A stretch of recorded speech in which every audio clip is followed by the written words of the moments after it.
Good afternoon.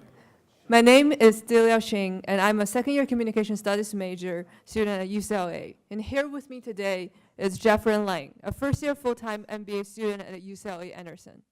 We are student directors of today's final panel discussion on Chinese millennials and the emerging middle class, implication and opportunities for business.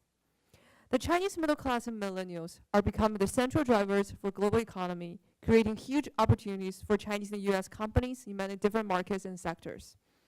Chinese and millennials are also more consumption-based, make up the most powerful consumer and spending group in the world, and are influencing local and global brands. Our panelists will discuss the impact of changing consumer habits and demands driven by Chinese millennials and the growing middle class, and share their perspectives on the implications and opportunities for business. We are delighted to welcome the following speakers to this panel. The first one is a UCLA Anderson alumna, Mirai Takashima Claremont, who is a double brilliant who graduated from UCLA Anderson MBA program in 2011 and later from the PhD program in 2016. She is the co-founder and senior advisor for Alavera Global Advisors and CEO of Mirai TC Consulting. And our second panelist is Humphrey Ho, who is the managing director of Hiring USA. And we are also delighted to welcome back on the stage today's keynote speaker, Zach Dychtwald, founder and CEO of the Young China Group. This panel will be moderated by Saleh Lili, a senior policy analyst at the Rand Corporation. His primary research interests are China's economic development, Chinese soft power in the entertainment industry, and the international crisis management. He also graduated with 2 master's degrees from Oxford University, including a second master's in modern Chinese studies. Please join us in welcoming our moderator and panelists. We're glad to have the 3 panelists up here. This rides off the good momentum we had from Zach's keynote address earlier on Chinese millennials. To make sure that you have a sense of the structure for the panel, we'll do some quick introductions. You already heard about their backgrounds, and in the bio sheets you can read more about all the amazing achievements the panelists have managed in their short lives so far and all the insight they've been able to provide. We're glad they're here. We also have the opportunity to hear a bit more about what their companies are doing, so I'll turn that over to our 3 panelists in just a moment. After that, there'll be a moderated Q&A, and then we'll open it up to the audience to ask questions if you had questions both about the keynote address, but also the topic that we're going to be discussing here, which is specific to Chinese millennials, the emerging middle class, implications and opportunities. Before we start, you heard a bit about sort of how millennials are defined, and you may have also heard from Zach's keynote some definitions around that. I recognize that there's probably some ambiguity around the term millennial because it's used in different cultures in different ways, but probably on the outer bounds of how we define that, that's roughly from the age group born around 1980 to 2000. I like that definition because I get to say I'm a millennial when they're doing something intelligent or I'm at a panel.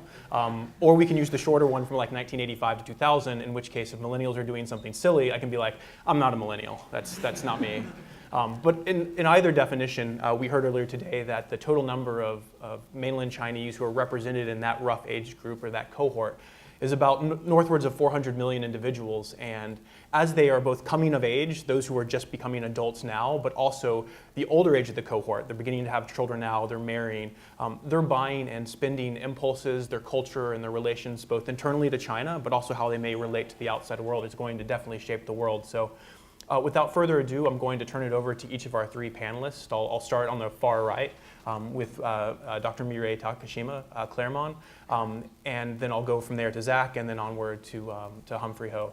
So I'll just open it up to have a short question. I'm curious to know what brought you to this discussion. How do you work generically with clients to think about Chinese millennials and how that might shape what your clients are looking to do, whether that's selling a physical or digital product? Thanks, Phil. Sorry, my name's a mouthful, but I think it's okay. You did it well. Thank you. So, been practicing all day. So hi, everyone. I'm Mirai, and thank you to the LA World Affairs Council, UCLA Anderson, and the Center for Global Management for having me.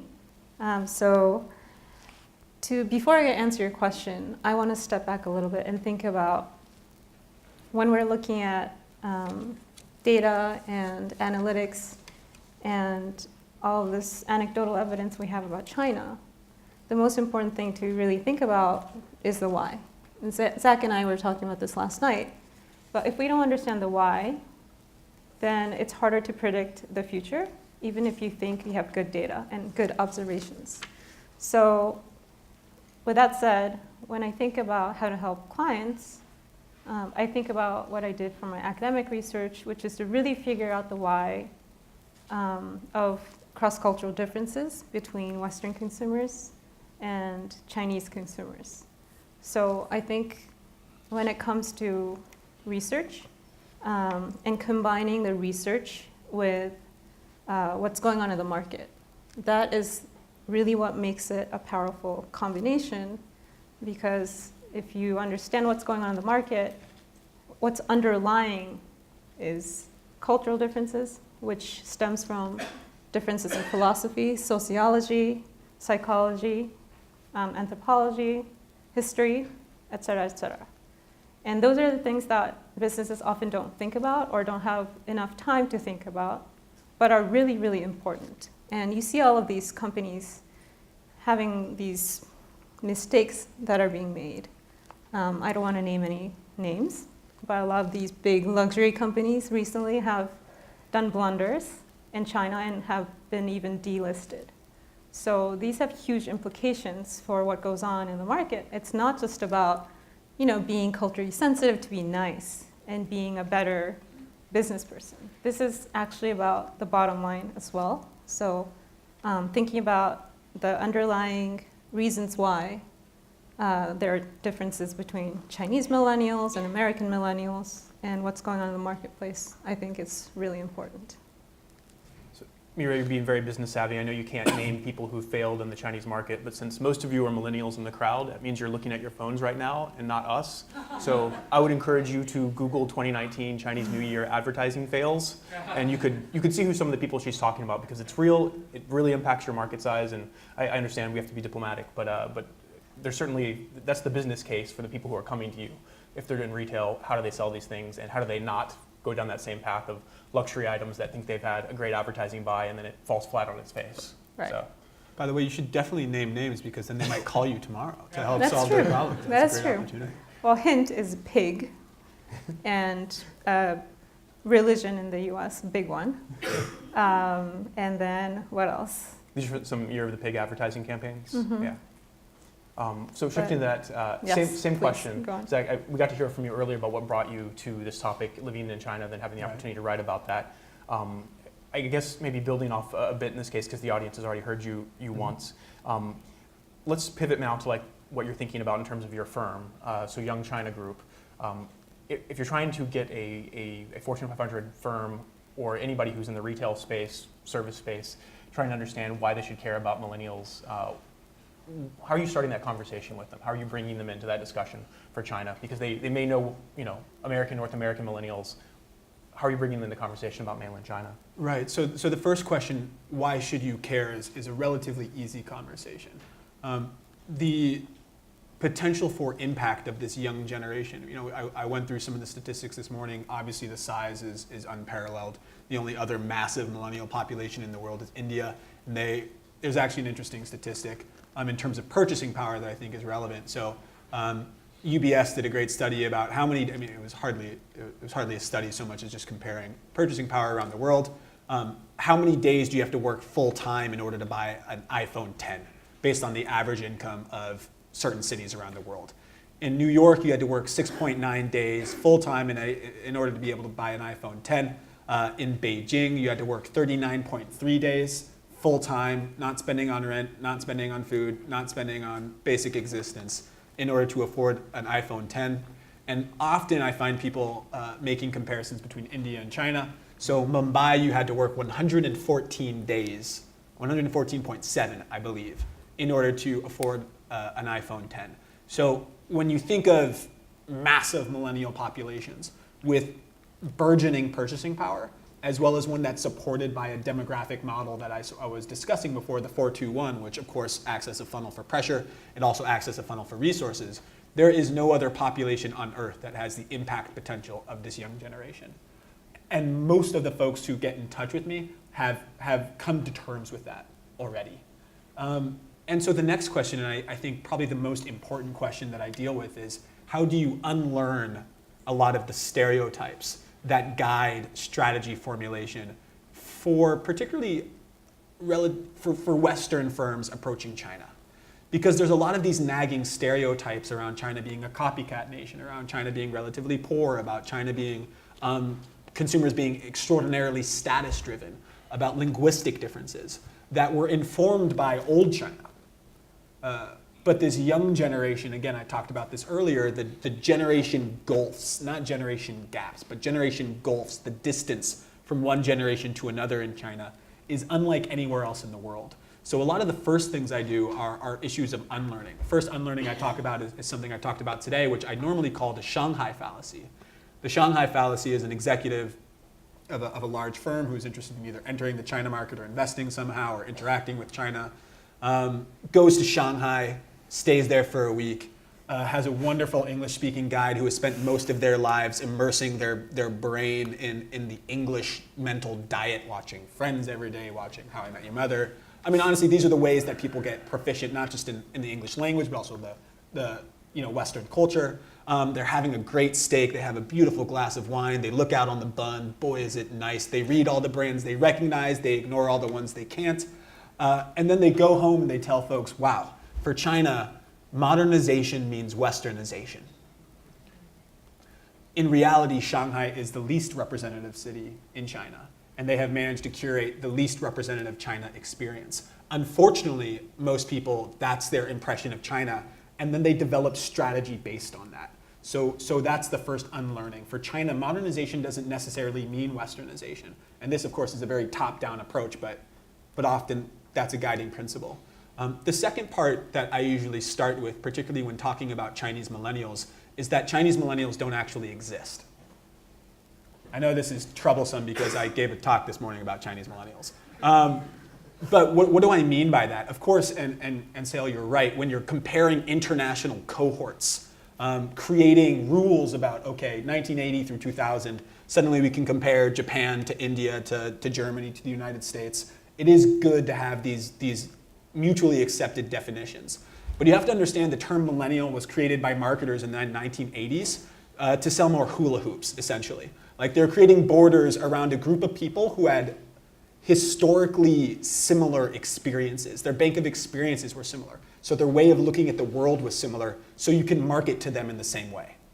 So when we talk about millennials, we're often talking about a marketing term. The difference is in China, their historically significant events that make a group of people mentally similar do not fall on the same dates that they do in America, where the term millennial was created. In fact, China changes so fast, the speed of growth is so fast, that trying to create a group of 20 years where people are thinking about the world in the same way is ludicrous. So in China, people refer to 80后, the post-80s, 90后, the post-90s, which I'm 90, so I'm kind of Skated in there. I'm a cusper. But we also talk about, when you're really talking about marketing dynamics, you're talking about the post-95s. So you get into 5-year groups. Often people say every 3 years in China there's a Dychtwald, there's a generational gap. And so being able to navigate that, the learning here is not, boy, there's so much you have to learn. The learning here for Western executives, and again, it goes into an unlearning, is, look, the Western models that you use to understand a market, trying to cram those onto the Chinese market might not be a fit.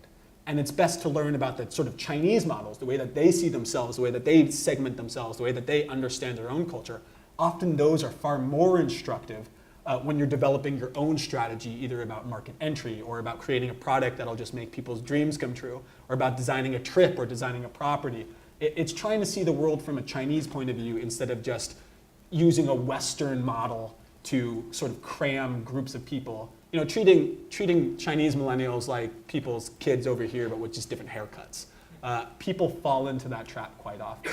So my first step is often not just education, but a good amount of just fallacy breaking down.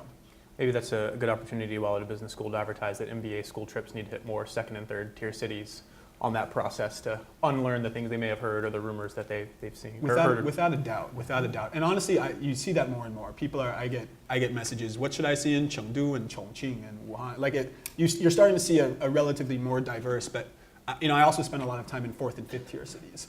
And if you are thinking about the success or future consumers in China, a lot of people the consumer conversation was almost getting old in China, and then Pinduoduo comes out, and suddenly it untaps an entire consumer impulse that, these are all third tier and below consumers that no one in the world had tapped into. And people are realizing that there's ways of looking at China that it's very difficult to understand from the outside.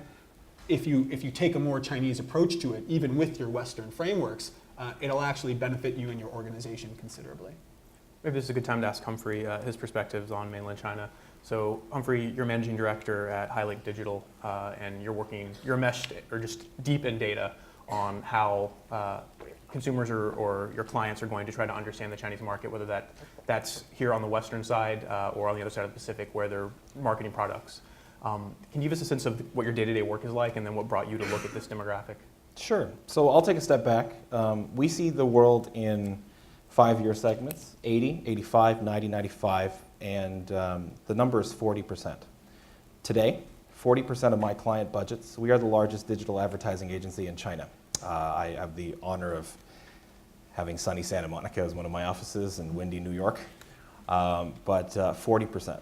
That's what they're currently spending on to attract centennials, post-90s and post-95s. Adding post-80s and post-85, so concluding the group of 1980 to 1995, you're looking at budgets upwards of 70% in terms of digital marketing, as well as traditional marketing. And that shows you how strong that consumption class is. The other number why we love millennials is 36.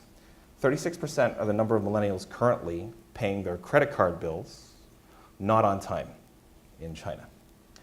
First of all, they're using their credit card, which shocks the bejesus out of most people because our last generation perception, I'm a post-80s, but those before me, and definitely my parents said you have to save 50% of your salary, right? We're lucky today as millennials in China, post-90 millennials, to save less than 20%. And so first of all, they're using credit cards, which is exciting because that generates an economy that is fruitful for my advertisers. And secondly, they're also carrying debt over, which obviously creates a lot of other industries that can come to fruition, for example, like micro-lending that we have now, as well as other financial instruments that previously weren't available. And so for us, we see Chinese millennials as, from 1985 to 1995 as a very exciting consumption class of 285 million people. And they're traveling the most. So if you've seen loads and loads of planes come in, we do the same thing with our clients. We work with a lot of travel tourism clients globally. They're moving into Chongqing, they're moving into Wuhan on direct flights or transit flights, right? They are consuming quite a bit. They spend a lot of money when they travel. There's statistics that are available when they go abroad. They spend in the United States upwards of $17,000 per trip. But the interesting part about millennials is 10%.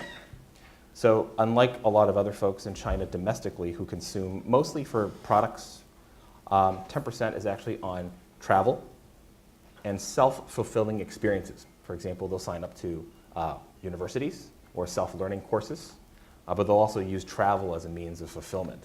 And those are all really exciting classes of services and products that brands can bring into China that is just beyond the usual FMCG, financial services, et cetera. And that's where Highland likes to play, and we love to look at the data on a daily basis. Zach? I have a question. I don't know. I know this is uncouth, but first, Humphrey, you were not there for my keynote today, I don't believe, and I'm not saying this to blame you. But, I was stuck in Irvine. But I'm sure you guys are noticing the travel trend and the self-fulfillment trend. So I appreciate you. Thank you. I appreciate. We totally You had a did this. question? We totally did this. But the question, the second part is the question in terms of how they're taking on debt. So 36%. That's impressive. Is it through what? I mean, in the United States, if you don't have a credit card, then you can't really do it. Are people using traditional credit cards, or are they engaging with their mobile payment platforms in order to take on debt? That's a good question. Most of them engage in micro-lending. Mm-hmm. There obviously is a consumption class of credit card. And a lot of that comes with micro-lending that's really took popularity in 2015. It really started with P2P lending, which now has evolved into micro-lending. So micro-lending in China is anywhere between 1,000 RMB, which is $130, all the way through to 30,000 RMB. which is closer to 4,000 USD. But microlending and debt is now very popular, 打白条, so which is the ability to purchase, just like you and I, go buy a TV, 12 months financing, but you can go even further. You can have financing on your travels, you can have financing on your vacations, and plus the other stuff, which is financing on your homes, et cetera. And unlike in the US, where we have relatively predatory practices on credit cards, in China it's relatively regulated at this point, and so interest rates are relatively low, relative being in the low teens, in the single digits, and so therefore people are more likely to take on debt. Some people even take on debt to fund their live streaming behavior for their famous idols. And so people do go on microlending.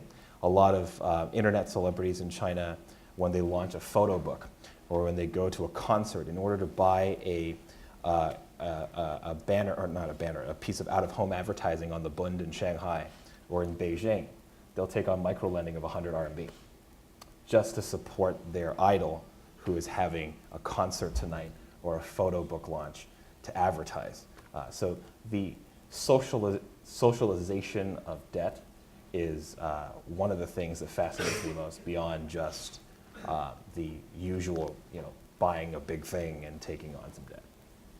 So you brought up idols, and I'm curious to hear what sort of all three of you think about this particular topic. But for those in advertising, they're familiar with brandscapes and managing your brand if you're one of your clients or a firm. And the era that I grew up, the brands were like fairly well controlled in terms of both what was the intellectual property that you had trademarked and registered to represent you. There seems to be an expansion of that with like short form video and the rise of both idols and online influencers. Have any of you engaged your clients or your potential sponsors on that particular topic? And Mireille, Zach, Humphrey, have either of you any particular views on using online influencers or sort of key online influencers to basically push a brand? And I recognize there's a risk there because you're opening up like brand conflation with the behavior of an individual who could successfully market your product, but then also you've sort of accepted some liability in your ability to control and message. How has that been specific to the Chinese millennial story? And since we're talking about opportunities, but also implications, I see it as sort of both an opportunity and a risk that you're bringing into your corporate image. Any thoughts there from the team? So I've never used key influencers myself, but I've looked at the research, and it's actually, the landscape is changing. So before, key opinion leaders, KOLs, used to be more influential. But if you actually look at the data that these research companies have done, most people actually listen more to their peers. They actually weigh and value their peers' opinions more than key opinion leaders. And I think that's a very interesting indicator that people are becoming more sophisticated and more confident in their own choices. So again, like what Zach was saying, westernization or modernization doesn't necessarily mean westernization, where you just look at Instagram or WeChat and think, okay, well, this is what's trending in the US or trending in France, and this is what I want. And even if it's Chinese influencers, they want the consumers want their own style and their own edge to everything that's going on more than before. And so you can see that in the luxury industry, where the consumption behavior has been changing, where now they're not just buying all Gucci and all Prada, right? That used to be more of the behavior, and that happens in other cultures as well. It's part of the economic evolution when there's scarcity in your own market in terms of what's available. So it happened in Japan as well. But of course, differences in different Asian countries. What's also interesting is that when you think about self-fulfillment, it's not really about what other people are doing or what other people are saying. It's about who you are and what you want. And the way that consumers express themselves, whether through its social media or through when they're talking to their family or going to school or going to the office, is not necessarily based on what other people are doing. And I'm not sure if I'm explaining this well. So let me take a step back. So self-expression through consumption is different, very different, between Americans and Asian consumers. And most people don't think that Asian consumers self-express, which I think is crazy. But I think one of your incendiary panel topics earlier from, I think it was the Japanese American Psychology Association, was Asian self-expression oxymoron or something to that effect. Like, right. Like whether that's true or not. So absolutely. Right, and how Americans express through their consumption is to project their identity, who they are inside. How Asian consumers express their self-identity is not who they are inside, but what they are looking for in the product in a more transactional manner.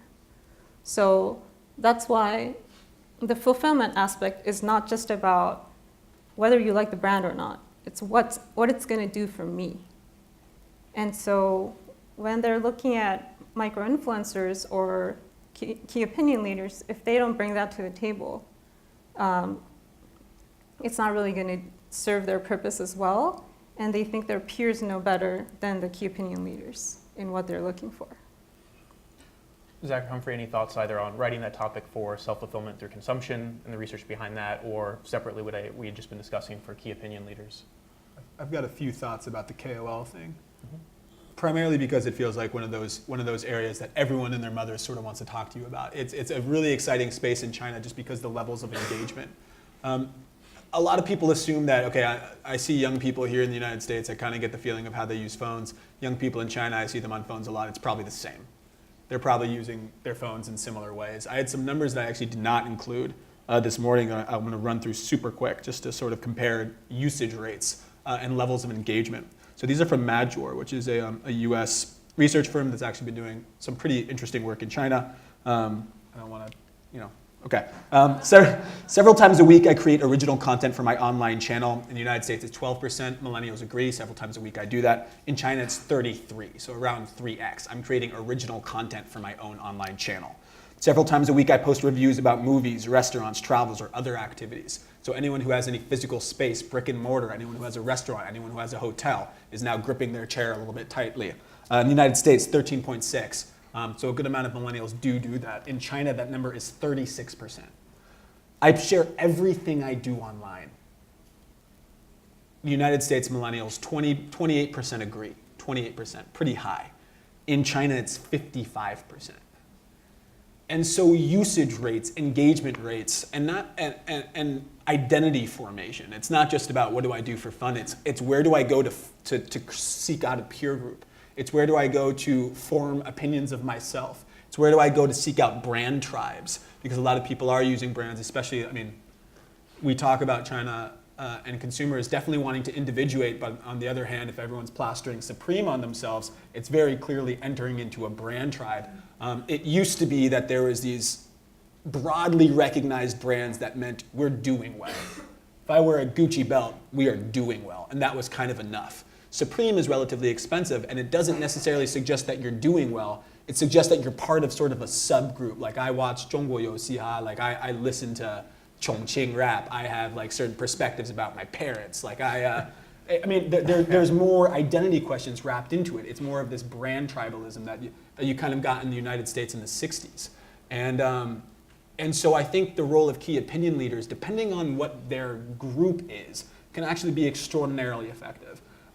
Not always, and I think the way that it gets misused is in the not always cases. The most famous case is probably with this guy, Mr. Bags. It's probably an overused case, but if everyone doesn't know who he is, Google Mr. Bags. He only talks about bags. He only does bags, nice bags, women's bags, loves them. And everyone who follows him, because this guy only talks about bags, also only expects to talk about bags. So he recently did a collaboration with Tom's, I think this was like 6 months ago now, 8 months ago, where he made his own bag. He made a Mr. Bags influencer bag, and it sold out in 100 seconds. It was priced in the thousands of dollars. It was a luxury good, but just announced through his platform and sold through his platform and sold out in 100 seconds. Can everyone do this? No. But if there are certain channels that we are the travel channel, the only thing I cover is luxury travel. And so my niche channel, I mean, that's a pretty small niche. But in China, a niche can be 14 million people, 1% of the population, 14 million people. Not a bad niche to be in. And so there are a lot of people billing themselves as KOLs who are just kind of funny. And what do you sell to a group of people who are following someone who just kind of want to laugh? I don't really know. But if there's someone who only comments on bags, who specifically who's cultivated an audience, who loves to travel, who loves destinations, who loves surfing, only that, then I've seen KOL marketing be very successful in China. It sounds like it's hitting the hurdles of like clear authenticity on the user, and you haven't like tried to co-opt them for your own. Right, for your own exactly. needs. I mean, this person's popular, we'd like to be popular. Great, we'll partner. Versus this person has cultivated a truly organic and relatively obsessive, narrow niche of people who are only interested in their passion. It just so happens that their passion aligns extraordinarily well with our brand.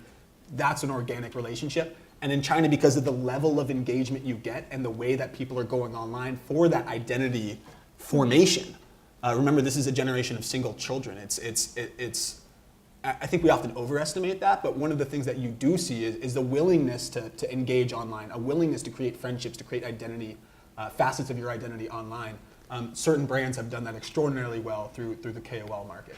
Actually, that's really interesting. Sorry, before you go on. Because in my research, I argue that Chinese consumers use consumption as a way to self-improve and to master.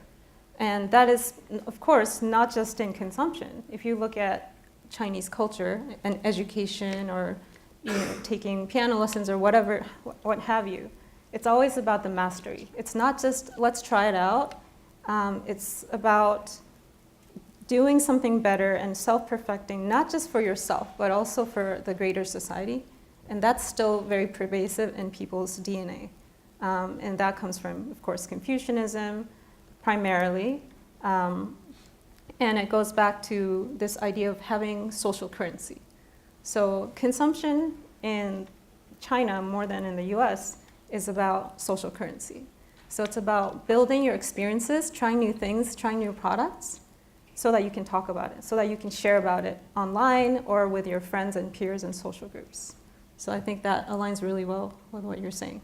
Humphrey, any thoughts on that or anything that was just said, KOLs? Well, the one brand or the two brands we didn't mention were the two top brands on Baidu Index for post-95. And that sort of expresses where the Chinese millennial has gone today. Uniqlo and Muji. You're right, Gucci belts don't exist anymore. Or they do, they're still bought in droves, actually.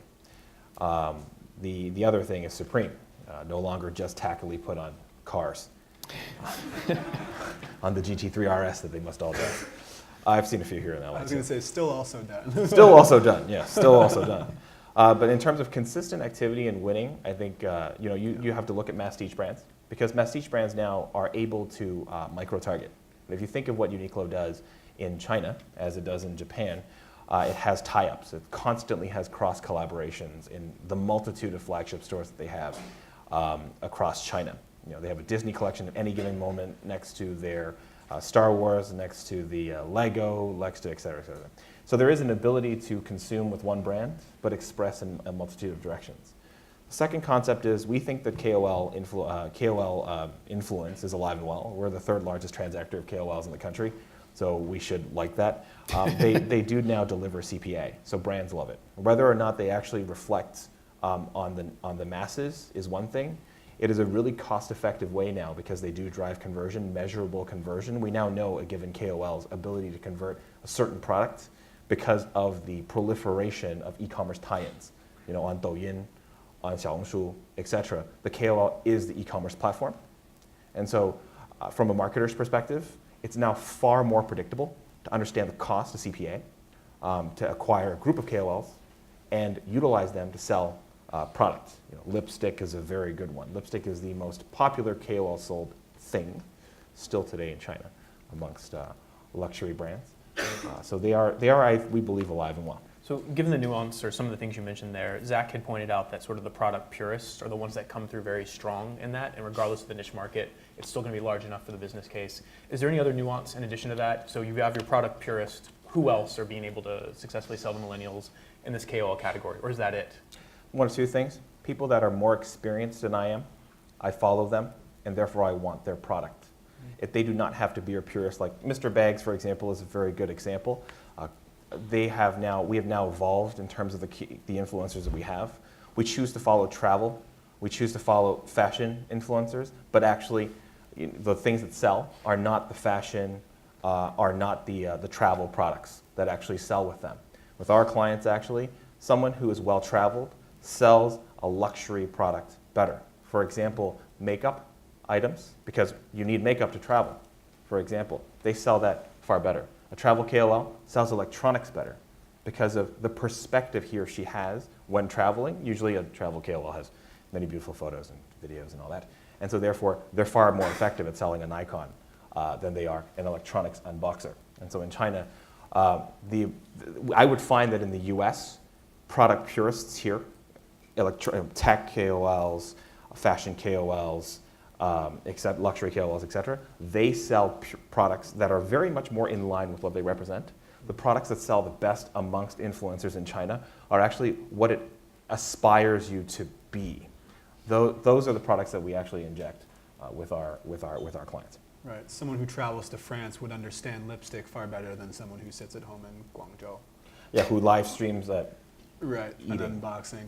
It's an entire. You're building a lifestyle around it, and so someone who is far more cosmopolitan, more global, even if it is just a smaller product, the fact that that's part of that cosmopolitan lifestyle is something that young people are willing to invest in. But there still is an understanding, even moving. We thought that this would die after the post-1990s. In post-95, there's still a very good understanding of the fact that if you want to create high-quality content, especially now in short video, there is a tie-up with the brand. And so there's a pure acceptance that there is branded advertising within short video content, as much as it was back in the day, and still happens, where you have long-form content, 23, 30-minute content. There's a huge amount of brand placement in short video. The after effect, or the multitude of videos that are released after a piece of content that has no branded content, so the brand affiliation of a KOL, is expected, because that KOL has to survive. It's quite literal when we interview consumers. Do they feel like they need to turn on ad blocking? They can't, because the influencer is posting on their Douyin, or they're posting on their Weibo quite excessively. You can't just turn off the branded advertising. The second part is there's a societal understanding that it's okay to inject the brand into an influencer. How do you compare the tolerance for advertising from East to West, from the United States to China? There's definitely a lot more acceptance of advertising. I mean, even down to when you load a video on Youku today, if you're a Youku VIP, you still have to endure 30 seconds of advertising that's not skippable. I dare you do that if you are a YouTube Red member. It's 15 seconds how dare on IG, you, by the way. How dare you give me advertising? I paid $9.99 for my ad-free experience. And so not to mention the fact that there's 120 or 180 seconds for the advertising if you're not a VIP member. Yeah. And it's frequently just games and more games. And I guess it's just me, though. But You're not VIP? Apparently I'm targeted, so I should stop revealing my ad preferences. That really does age and show some of my weird side. So before we turn over to the audience for questions, I just want to talk about millennials briefly, like as millennials in relationships. You talked a bit in your presentation today, Zach, about the implications for both marriage and then family. For a long time, my favorite Chinese show was Fei Cheng Wu Rao, which is like a dating show, and I think it's like the easiest way to explain it to Americans is tell them it's the opposite of The Bachelor, and there's more insults, and the women just sort of levy insults against the bachelors coming. When I think about millennials who are pursuing relationships and they're married, do you see any different patterns for behavior and consumption? And then does that change how the clients you're advising? So any of three of you, if you're interested in taking the topic of Chinese millennials in relationships, both as married individuals or pursuing love, does that change their buying perspective? I mean, I'm guessing it does, but I'm curious to know how, if you ever thought about that, or even just anecdotally from friends when you're in mainland. Well, one interesting fact is if you think about the one-child policy and the gender ratio difference that exists. I was just reading about how the sons usually need a leg up because there are so many more males than females who are eligible for marriage. So what the parents do is they buy them real estate, which is why the real estate market has changed dynamically recently. So how it's still a marriage market, more so than here, that in the sense that it's more practical than about romantic. But it is, again, changing because people are more confident in who they are. They're more independent-minded, and they know what it can be like outside of China. And so I think it is changing. So this is the son, the male's side will be buying the property, is that right? So it's like a reverse dowry almost. Almost. That's awesome. Any other thoughts on that? Reverse dowries. How millennials relationships may be changing the way you'd advertise or consider consumer opportunities? Well, they're getting married later. They are now 26 years old at getting married. So the Chinese government is soon going to have to consider whether 27 years old is really or not left behind. I doubt policy will go that fast, but they are getting married a lot later. Amongst post-90s, the marriage rate is rising, is skyrocketing to the point where we are quite worried as marketers. But there is also more opportunity when one gets divorced. That number is now in... It's called downside risk. Downside risk. There's 4 in 10 millennial marriages now actually do not end well. They end in divorce. And so in that respect, they do become single again. And so their consumption habits drastically change when that does happen. A lot of the cultural things don't stop. They do buy property. They do leave it. They do leave it there. There's a lot of competition. That's for sure. But divorce rates are definitely increasing. So there's a couple points, and I'll try to be pithy here. I know I'm not always good at that. So to the property point, I think this is actually a great example, and this is an example I often use to show people how if you really want, like you can't understand what's happening in China if you don't understand the cultural variable. So it's true that men right now are not seen as eligible bachelors unless they own property. This is for the most part, it's not across the board, but it's certainly more or less social law, particularly in first to third tier cities, and I actually would say extending down. And so what that means is that you have young men, and why is this the case? So it's sort of the modern evolution of the idea of 安全感, like the idea of a sense of security. If you don't have a place to stay, and this, by the way, is something that's often being pressured by the older generations, how are you going to take care of my daughter if you don't even have a roof over your head? How is that possible? And so what happens is you have these young men who are also being told through traditional ideas of what it means to be Chinese that you also have to be 孝顺, you have to be filially pious. It's a terrible translation because I would never go home and be like, I'm going to go home and be filially pious to my dad. But in China, honor you'd be one's like, parents. Right, I'm going to honor one thing. That was far more elegant, actually. I'm going to hold on to that. But it's true. There's the idea of being a good person is tied up with the idea of being a good son or daughter. So you have these young men who want to be good people, and they're being told by their parents that sort of what you're meant to do is to get married and then have kids. It's less about marriage; it's more about grandchildren. And so they're being encouraged to get to enter into marriage fast. In order to enter into marriage fast, they have to buy an apartment. 7 out of 10 of the least livable cities, according to the IMF, in terms of average wage in that city and then the cost of real estate are in China. 7 out of 10. So these guys can't afford real estate. So what they do is instead of being able to honor their parents and take care of them, they actually have to borrow from their parents in order to buy that piece of property. So it's a great example of how this young generation is sort of caught between 2 tectonic plates. On one side, you have this idea of tradition, what it means to be Chinese, marriage, family, children, grandchildren, respecting your parents. On the other side, you have the pressures of modernity, urbanization, the incredible cost of living in cities, the cost of real estate, the need to be educated for women who are. It used to be you'd be done with, you'd be ready to get married by 18. Now you're being told you have to work hard, you have to go to a good college, you have to not date during high school because you have to focus on this, you have to get a graduate degree, and so you're done when you're 25. But then, as Humphrey said, when you're 27, if you're not married, you're considered the leftovers. So you have to figure out how to date. You got 24 months, You right? have 24 months to figure out your entire dating life. It's this friction of men and women. It's this friction of tradition and modernity. And so if you don't understand the marriage market in China, you can't understand the real estate market. One of the larger parts about love is that it exists now in China. That was deep. Write that down. No, honestly, it's Next true. book. So I do have a chapter called the Quiet Revolution. It's about China's sexual revolution, and it's also about China's 100 RMB, 4 hours at a time. I'm not going to go That's there. what those are. We are, so the idea is that this young generation now, aside from just the functionality of the older generation, which is still a present consideration, there's also the idea of love and romance and proposals and honeymoons and what it means to be a good boyfriend that isn't just like you buy me stuff, which is still a big part of it. It's also like, how do I want to be treated? So the idea of integrating love into those romantic, I mean, they weren't romantic considerations before. They now are romantic considerations. And so there's economies that, of course, emerge around that, Sure. but it's a larger sociological consideration that there's a younger generation who wants more from marriage than just like, okay, we'll be next to each other for a while. We're on the same team. We're going to weather the storm and then have kids. So centennials, those born after 1990, there are several things that they're doing in order to remain competitive. Close to 14% of their disposable income is spent on travel because having a condo, having a passport, and having a car are expected. So when you've made that a commodity, what else can you have a leg up on? Worldliness, and not a BA, a BSc, or an MA or an MSc is more valuable. There are many striations.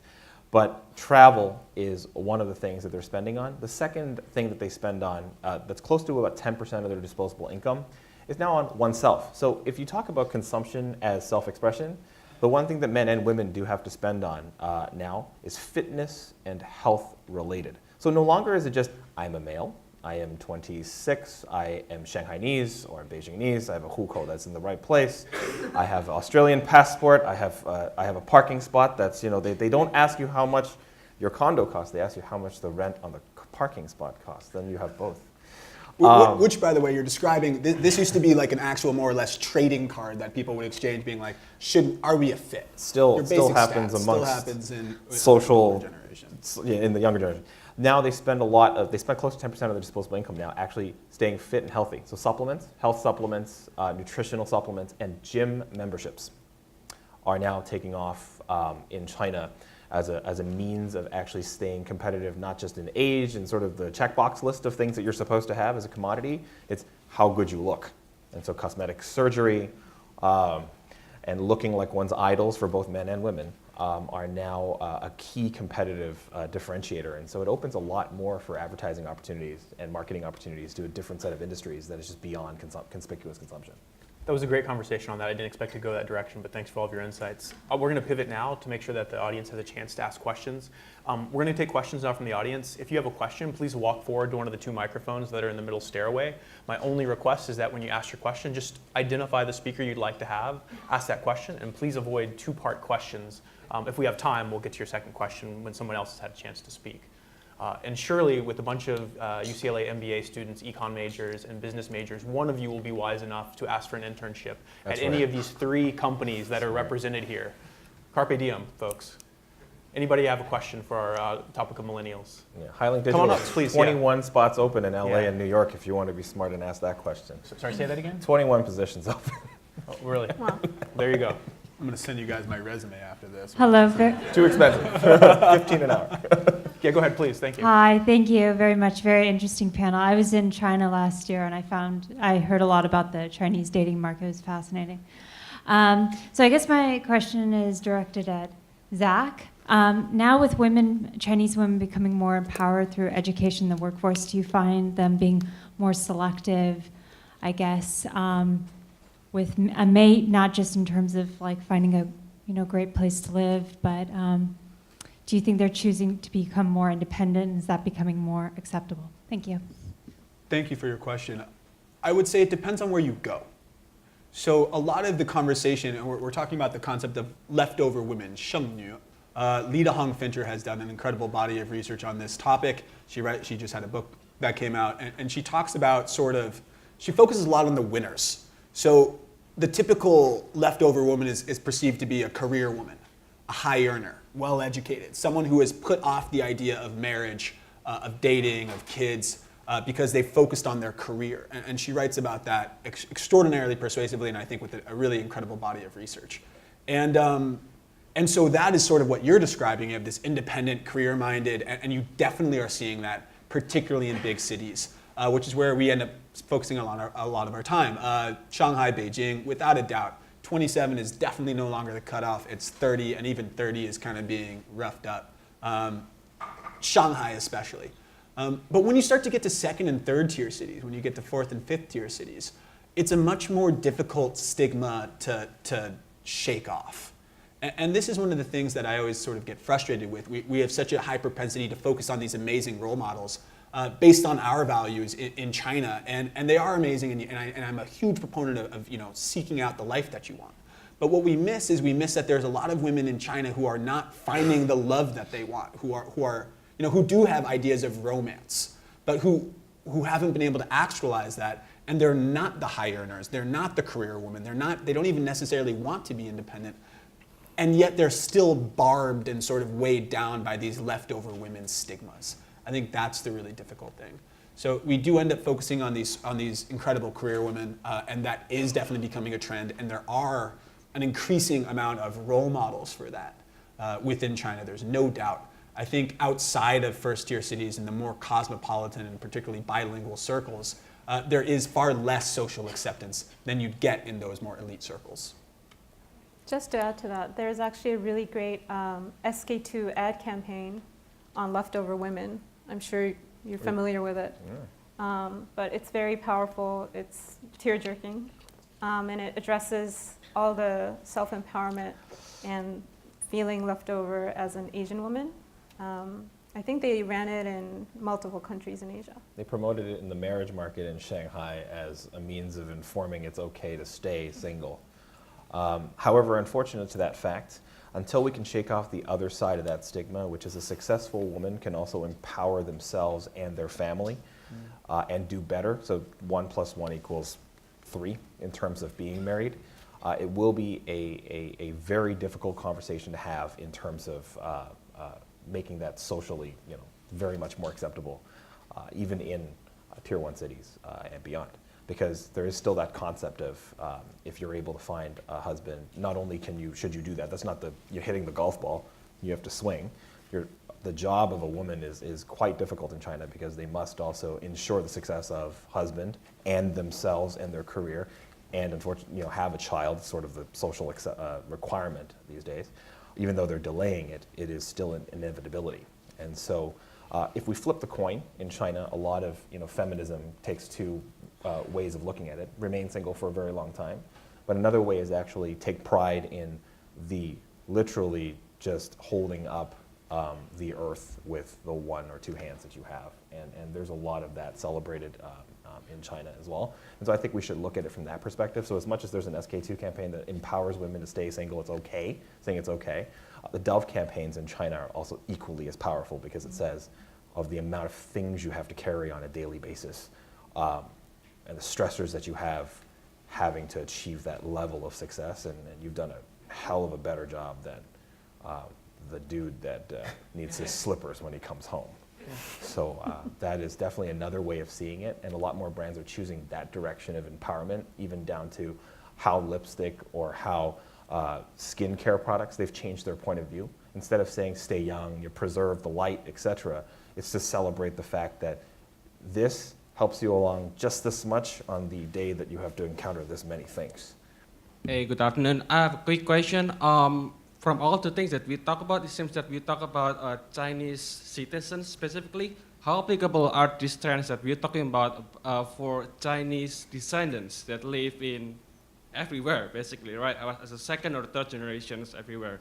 I guess it's open to everybody that has an opinion. Thank you. And sorry, just one more time so I better understood the question. So I'm sorry. I'm asking about how the trends of these Chinese millennials, how applicable are these trends to the other Chinese outside China, outside mainland China? Because we are talking here Chinese as a Chinese citizen, I assume. Sure.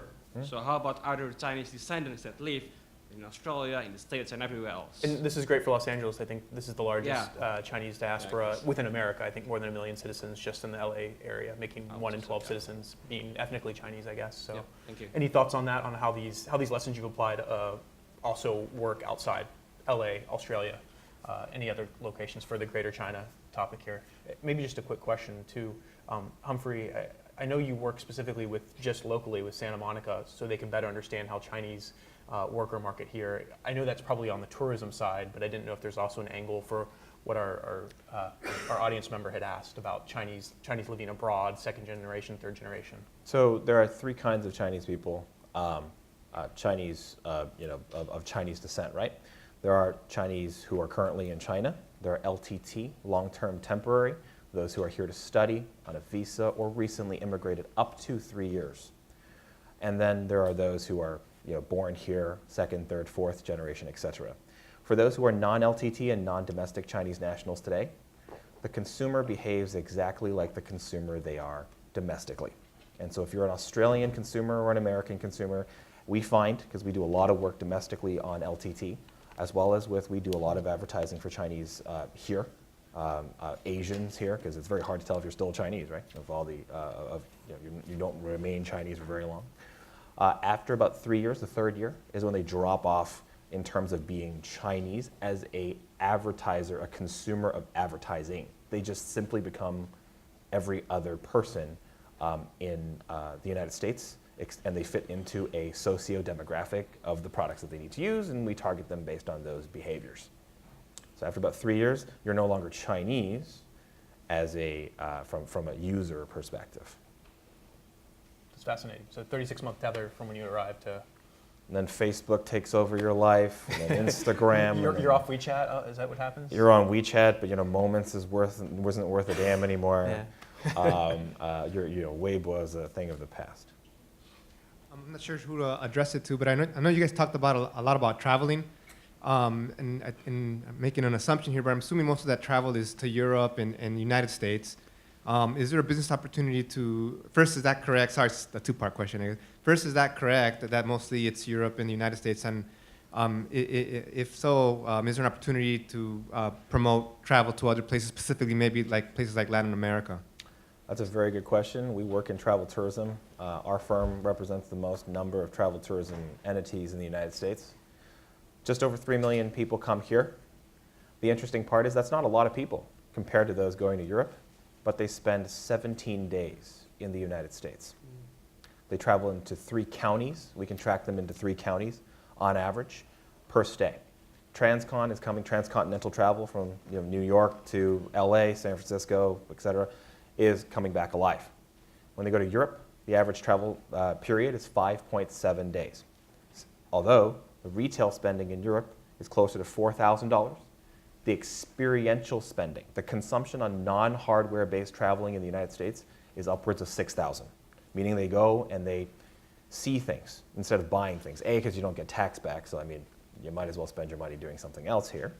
But B, there are very different kinds of travel. And so Latin America is the way to open up. You just have to wait for the 777X, where you can then fly from Guangzhou or Shenzhen to Santiago. But for now, they're still going, right? So 80,000 Chinese will go to the South Pole and touch a penguin. Well, hopefully not touch a penguin. See one. But they're going. Some will try to touch a penguin. Some will. Fliggy's biggest thing, Feijul, which is Alibaba's OTA, their biggest focus this year is South Pole. That shows you the extremity of Chinese travelers. 14% of all Chinese outbound travelers are what we call other. We classify them as other. These are people that drive from Lincoln, Nebraska to Las Vegas, Nevada in $1 million RV. These are the people that fly into Perth and they do the Outback experience by motorbike. And these are the people that go to the Galapagos Islands. They go to Buenos Aires. They go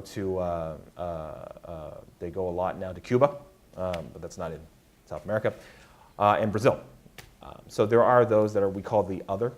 They're into cruising, they're into high value spending, and the interesting thing is they spend upwards of 20 days when they do that one outing. Yeah, Centennials are a big key target factor because post-90s will be a big one in terms of traveling that far. So via one connection, so they're not a transit or a gateway. So they're not a gateway city, they're a transit city. Any parting thoughts on tourism? Third question. We got about a minute left. So I think just in general, experience is very important for Chinese millennials, more so than for American millennials, because it's about sharing experiences. And I think another separate thought that I wanted to add is their interest in more sustainable businesses. And of course, it's still it's very early stages, but if you look at the data, young Chinese consumers care more about the planet and doing better. It's not just about consuming for yourself, but it's also about consuming that's responsibly. And like in the other panel before, Christine was mentioning, environmental concerns are a real thing. And unlike what we typically hear about China, pollution and people discarding plastic, which still happens. But if you actually look at the younger consumer behavior, they really, really care about the environment. So I think that's part of being collectivistic and caring about more than just your individual self. So it's more than our audience member guessed for. So Latin America, the South Pole, and ecotourism, all avenues. So we're coming to the end of our hour. I think if you got a sense that this was an absolutely panoramic tour of the Chinese millennial, full data and anecdotes, we could thank our three panelists for presenting their thoughts today and be grateful.